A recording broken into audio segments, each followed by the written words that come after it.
Okay, so first, what is price discrimination? Price discrimination is when a seller charges different prices to different customers from the same product, even though the cost of producing doesn't change. The goal is to squeeze more consumer surpluses and turn it into profit. Examples of this would be movie theaters charging different prices for kids and adults and seniors, airline places charging different prices based on when you book, student discounts at restaurants or tech companies, and coupons for people who use them to pay less than people don't. Okay, what is perfect price discrimination and what happens to consumer surplus plus why does D equal MR?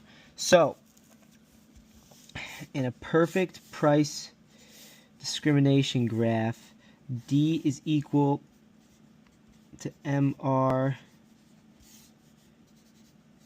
and one that would be making profit would have the ATC above the demand and marginal revenue curve. So when a monopoly perfectly price discriminates, it charges each consumer the highest price they're willing to pay. That means that the firm captures all of the consumer surplus as profit. The consumer surplus becomes zero because every unit sold is at the buyer's exact minimum willingness to pay. And why does the demand equal the marginal revenue? Under perfect price discrimination, every extra unit sold brings in the full price on the demand curve.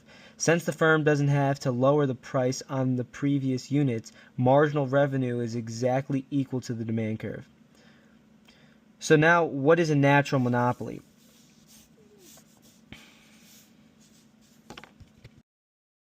So now, what is a natural monopoly?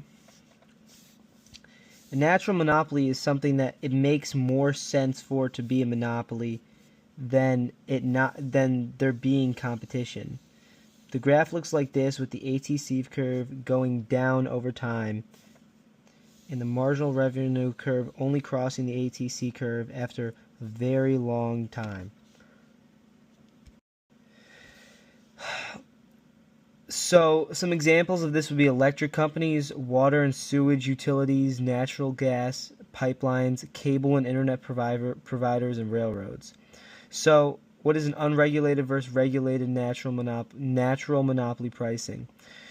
So an unregulated natural monopoly sets output where MR equals MC and then charges the price on the demand curve above that point. This usually results in a high price and a positive economic profit, but less output than society wants. But the government can regulate the price in two ways. When price is equal to ATC, this lets the firm cover all of its costs and earn zero economic profit. Or when price equals MC, this is a socially efficient point, but the firm will usually lose money unless it gets a subsidy because the MC is below the ATC.